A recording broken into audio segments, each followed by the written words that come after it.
శ్రీ సత్యసాయి జిల్లా మడకశిర మండలం పట్టికుంట గ్రామంలో అయితే బోరు పైప్లైన్ సమస్య వద్ద త్రాగునీటి సరఫరా బాగా దెబ్బతిన్నది. విద్యార్థులు స్కూల్లో నీరు లేక ఇంటి నుంచి బాటిల్ నీటిని తెచ్చుకొని తాగడానికి, చేతులు కడగడానికి కూడా ఇబ్బందులు పడుతున్నారు. గ్రామంలోని మహిళలు, విద్యార్థులు ఖాళీ బిందెలతో ప్రాథమిక పాఠశాల వద్ద ధర్నా చేపట్టి ఒక బిందె నీరు కోసం పంట పొలాలకు వెళ్లి తెచ్చుకోవాల్సి వస్తుందన్న పరిస్థితినైతే ఆవేదనతో తెలిపారు. వారు అధికారులకు ఎన్నిసార్లు సమస్య చెప్పినా కూడా పట్టించుకోవడం లేదని విమర్శించి త్రాగునీటి సమస్యను తక్షణమే పరిరక్షించాలని కూడా అధికారులైతే వెంటనే స్పందించాలని కోరారు. మా ఊరి పేరు పట్టికుట్. మా స్కూల్ దగ్గర నీళ్ళు, భోజనం తిన్నాక చేతులు కడుక్కోవడానికి, తాగడానికి బాత్రూంలో వాటర్ ఫెసిలిటీ లేవు. దానికి ఒక బోరు వేయమని కోరుకుంటున్నాను. నా పేరు రంగరాజు. ఇక్కడ భారీ ఇబ్బందిగా ఉంది. ఇది చేసుకునే స్కూల్ పిల్లలకి భారీ ఇబ్బందిగా ఉంది. ఇంటికాడ నుండి తీసుకొచ్చి ఒక లీటర్తో భారీ ఇబ్బంది పడుతున్నారు. మాకు అధికారులు ముందుకు వచ్చేసి వాటర్ సమస్య లేకుండా. మా గ్రామంలో నీళ్ల వ్యవస్థ అనేటువంటిది లేదు. అది ఒకటి స్కూల్ దగ్గర పిల్లలకి చాలా ఇబ్బందిగా ఉంది. స్కూల్ దగ్గర ట్యాంక్ ఉంది కానీ, వాటర్ ట్యాంక్ ఉంది కానీ దాంట్లో నీళ్ళు లేవు, ఏం లేవు, తాగేదానికి లేవు. పిల్లలు చేతులు కలుపుకోవడానికి కానీ, బాత్రూమ్స్ కానీ, దేనికే కానీ నీళ్ల వ్యవస్థ అనేటువంటిది లేదు. చాలా దూరం నుంచి మేము నీళ్ళు తెచ్చుకొని పిల్లలకి వ్యవస్థను కల్పిస్తా ఉన్నాము. అందువల్ల తప్పకుండా ఊళ్ళో కూడాను పిల్లలు చాలా ఇబ్బంది పడుతున్నాము మేము. అందువల్ల తప్పకుండా మాకు బోర్ వేపించి స్కూళ్ళకు కానీ, గ్రామానికి కానీ అంతటికీ వ్యవస్థ చేయాలని మేము కోరుకుంటా ఉన్నాము. మా గ్రామంలో నీళ్ల వ్యవస్థ అనేటువంటిది లేదు.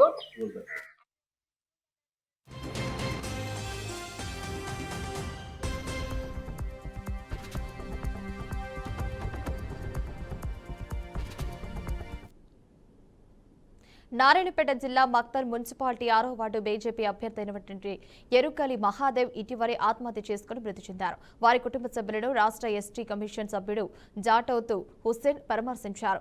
మహాదేవ్ స్వగ్రామమైన చందాపూర్కు వెళ్లిన ఆయన బాధిత కుటుంబానికి తన ప్రగాఢ సానుభూతిని తెలియజేయడంతో పాటు ముఖ్యంగా ఆత్మహత్యకు గల కారణాలని అడిగి తెలుసుకున్నారు. ఈ ఘటనపై సమగ్ర విచారణ జరిపి బాధితులపై చర్యలు తీసుకోవాలని, బాధిత కుటుంబానికి న్యాయం జరిగేలా చూస్తామని హామీ ఇచ్చారు. పార్టీ ఉన్న నాయకులు, కొంతమంది మంత్రి పేరు కూడా చెప్తున్నారు. ఇక్కడ నువ్వు గెలుస్తావు, నువ్వు వదిలేస్తే కాంగ్రెస్ పార్టీ గెలుస్తుందని బీజేపీ తరఫున నువ్వు నిలబడ్డావు. గతంలో బీజేపీ అధికారంలో ఉంది, మున్సిపాలిటీ కైవసం చేసుకొని ఉందంట. మరి ఇప్పుడేమో బీజేపీ మళ్ళీ గెలుస్తుంది.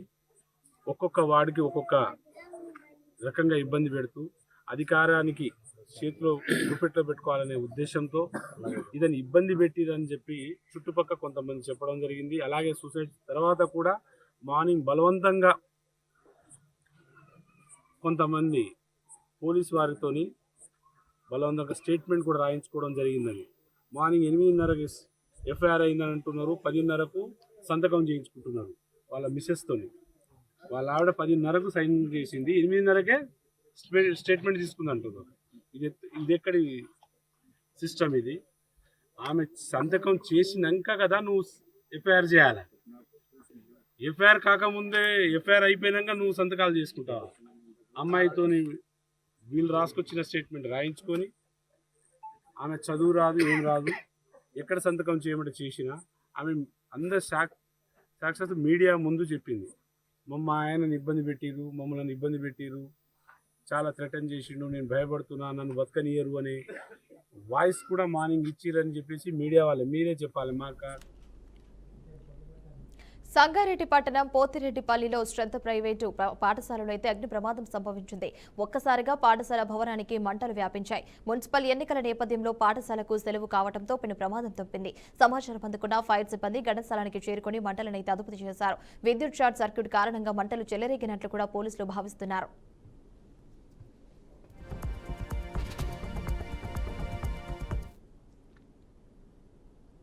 భారతమాతను అమ్ముకోవడానికి మీకు సిగ్గుగా లేదా అంటూ కేంద్ర ప్రభుత్వంపై లోక్సభలో ప్రతిపక్ష నాయకుడు రాహుల్ గాంధీ విరుచుకుపడ్డారు.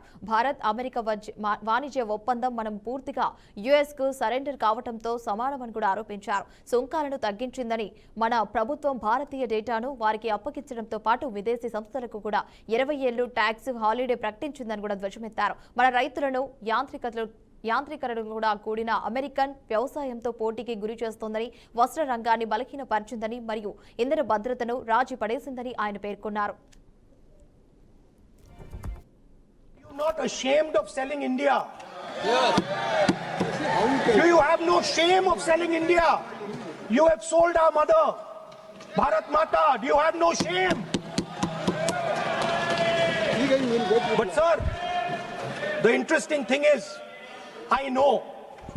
the interesting thing is that I know that the Prime Minister would not sell India under normal circumstances. He will not do it. You know why he sold India? Because they are choking him. Mr. Rahul, address to the chair, please. He has sold India because they are choking him. They've got a grip on his neck. Speaker साहब, मैंने बोला जब चोक लगाते हैं दूसरे व्यक्ति की आंख में देखते हो तो डर दिखता है सर, पीएम की आंख में डर दिखता है, दिख रहा है सर आंख में आंख नहीं मिला पाते हैं। स्पीकर साहब, सर दो चीजें हैं सर, एक सर एप्स्टीन केस। తమిళనాడులో రాజకీయ పార్టీ పెట్టిన senior hero Kamal Haasan parliament ఎన్నికల్లో డీఎంకే పార్టీతో పొత్తు పెట్టుకున్నారు. మొదటిసారి కేంద్ర బడ్జెట్ సమావేశాల్లో భాగంగా రాజ్యసభలో ఎంఎన్ఎం అధినేత కమల్ హాసన్ తెలుగులో తన ప్రసంగాన్ని ప్రారంభించారు. ఈ పరిణామం ప్రస్తుతం తమిళనాడులో తీవ్ర చర్చతో పాటు కొత్త వివాదానికైతే దారితీసింది. ఈ క్రమంలో భారతీయ నటి బీజేపీ నాయకురాలు కస్తూరి ఈ వివాదంపై స్పందిస్తూ తీవ్ర స్థాయిలో ధ్వజమెత్తారు. తమిళనాడు నుంచి ప్రాతినిధ్యం వహిస్తూ తమిళ ప్రజల ఓటర్లతో గెలిచి పార్లమెంటుకు వెళ్లిన కమల్ అక్కడ తమిళ భాషను పక్కన పెట్టి తెలుగులో మాట్లాడటం తమిళకైతే అవమానించడమేనన్నారు. ரைட்டுன்னு அவங்க சொல்றாங்கன்னா அதுக்கு முக்கிய காரணம் அவங்களுக்குமே அந்த ஸ்பீச் புரிஞ்சிருந்தா அவங்க கண்டிப்பாக வரவேற்று ரைட்டுன்னு சொல்ல மாட்டாங்க. அவங்களுக்கு பெரியாரையும் தெரியல, கமலையும் தெரியல, அவர் என்ன பேசினாருங்கிறதும் தெரியல. அதனால் குருட்டு போக்கா எதுக்கும் இருக்கட்டும் அப்படின்னு சொம்ப மட்டும் தூக்கி முட்டை மட்டும் கொடுத்துட்டு இருக்கிறாங்க. அதான் உண்மை. கமலா அவர்கள் பேச்சில் நான் அதை பற்றி ஏதாவது ஒரு வீடியோ என்னைக்காச்சும் போடணும்னு நினச்சிக்கிட்டு இருக்கேன். ஆரம்பமே அவர் பவதி பிக்ஷாந்தேஹி என்று தெலுங்கில் பிச்சை எடுத்த தியாகையர்னு சொல்லி தியாக பிரம்மத்தை அவமானப்படுத்தி தான் அவரோட ஸ்பீச் அவர் ஆரம்பிக்கிறாரு. தெலுங்கு பாஷையும் தெலுங்கு மொழியும் அவமானப்படுத்தி தான் அவர் ஸ்பீச் ஆரம்பிக்கிறாரு. ஆனால் இந்த கவர்மெண்ட்டில் பொய்யா கஸ்தூரி மேலே தெலுங்கு மக்களை பேசுனாங்கன்னு வழக்கு போட தெரியுது. ஆனால் தெலுங்குல பிச்சை எடுத்தாரு. మణిపూర్ రాష్ట్రంలో మరోసారి హింస చెలరేగింది. ఉక్రూల్ జిల్లా లిటాన్ గ్రామంలో అయితే తంగ్టుల్ నాగా కూకి వర్గాల మధ్య జరిగిన ఘర్షణలు యుద్ధ వాతావరణాన్ని తలపిస్తున్నాయి. ఈ గొడవల్లో ఆందోళనకారులు రెచ్చిపోయి సుమారు 50 ఇళ్లకు నిప్పు పెట్టారు. సోమవారం రాత్రి మొదలైన ఈ విధ్వంసం మంగళవారం ఉదయానికి మరింత తీవ్రమైంది. రెండు వర్గాల మధ్య భారీగా కాల్పులు కూడా జరిగాయి. పరిస్థితి అదుపు తప్పడంతో అధికారులు అప్రమత్తమయ్యారు. ఎలాంటి వదంతులు అయితే వ్యాపించకుండా ఉండేందుకు జిల్లా వ్యాప్తంగా 5 రోజుల పాటు ఇంటర్నెట్ సేవలను కూడా పూర్తిగా నిలిపివేశారు. భారీ సంఖ్యలో భద్రతా బలగాలను సంఘటన స్థలానికి తరలించారు. ఈ తాజా హింసతో స్థానిక ప్రజలు తీవ్ర భయాందోళనకు గురవుతున్నారు. శాంతి భద్రతలను కాపాడడానికి పోలీసులు కఠిన చర్యలు కూడా తీసుకుంటున్నారు.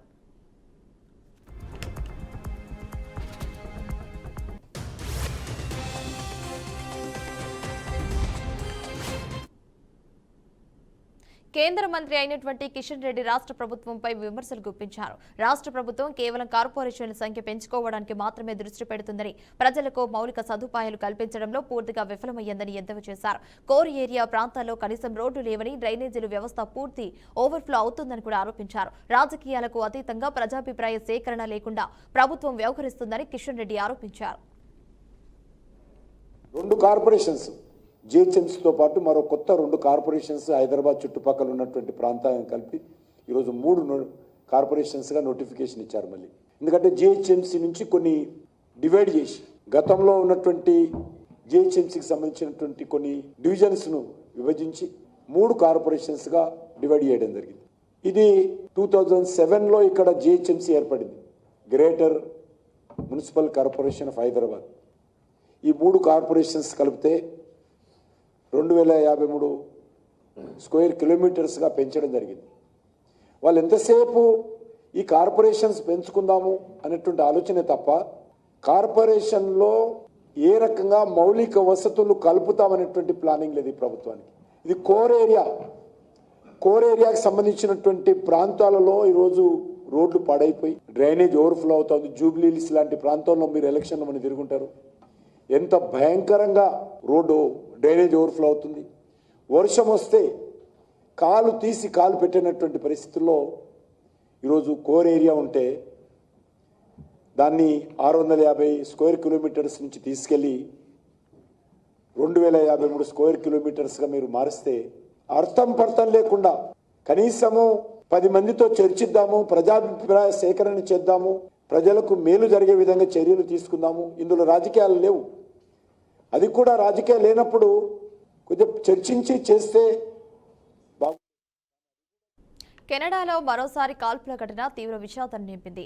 బ్రిటన్ కొలంబియాలోని టంబ్లర్ రిడ్జ్లో ఉన్న ఓ సెకండరీ స్కూల్లో జరిగిన కాల్పులో నిందితుడు సహా మొత్తం 10 మంది మరణించారు. మరో 27 మంది గాయపడ్డారు.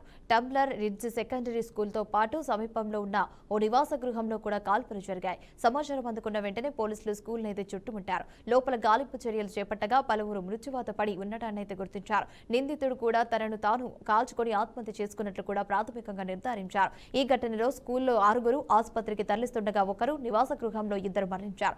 గాయపడిన వారిలో 2 పరిస్థితి విషమంగా ఉందని వారిని ఎయిర్ లిఫ్ట్ చేసి ఆసుపత్రికి అయితే తరలించామని అధికారులు తెలిపారు. మిగిలిన 25 మందికి స్థానిక వైద్య కేంద్రంలో అయితే చికిత్స అందిస్తున్నారు.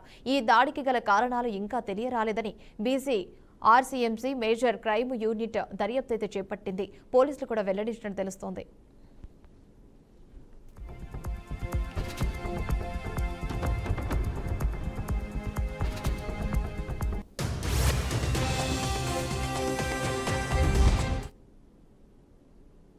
బంగ్లాదేశ్ సంక్షోభం తర్వాత తొలిసారి పార్లమెంట్ ఎన్నికలు జరుగుతున్నాయి. విద్యార్థుల ఆందోళనతో షేక్ హసీనా ప్రభుత్వం అయితే కూలిపోయింది. ఈ సమయంలో పెద్ద ఎత్తున అల్లర్లు జరిగి ప్రాణాలు కూడా కోల్పోయారు. ఇటీవల ఒక యువ రాజకీయ నాయకుడు హత్య తర్వాత కూడా భారీ స్థాయిలో ఘర్షణలు జరిగాయి. ఇక ఈ మధ్య అయితే హిందువులే టార్గెట్ గా మరణం హోమం అయితే జరుగుతుందని చెప్పవచ్చు. ఇలాంటి పరిస్థితుల నేపథ్యంలో భాగంగా గురువారం బంగ్లాదేశ్ పార్లమెంట్ ఎన్నికలు కూడా జరుగుతున్నాయి.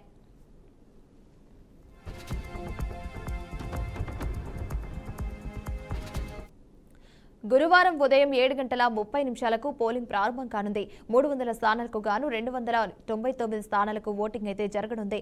సార్వత్రిక ఎన్నికల పోలింగ్ తో పాటు బంగ్లాదేశ్ రాజ్యాంగం సవరణకైతే సంబంధించిన జాతీయ చార్టుపై కూడా ప్రజలు అయితే ఓటు వేయనున్నారు. ఇక బంగ్లాదేశ్ ఎన్నికల కమిషన్ ప్రకారం పోలింగ్ మిగిలిన వెంటనే అయితే కౌంటింగ్ అయితే ప్రారంభం కానుంది. శుక్రవారం ఉదయానికి పూర్తి ఫలితాలు అయితే వెలువడనున్నాయి. హింస ఉద్రిక్తతల నేపథ్యంలో పోలింగ్ కోసం 1 మిలియన్ భద్రతా సిబ్బందిని ఏర్పాటు చేశారు. 5 లక్షల మందితో కౌంటింగ్ అయితే నిర్వహించనున్నారు. ఇక అనేక దేశాల నుంచి వచ్చిన 350 మంది విదేశీ పరిశీలకులు ఎన్నికలనైతే పర్యవేక్షించనున్నారు.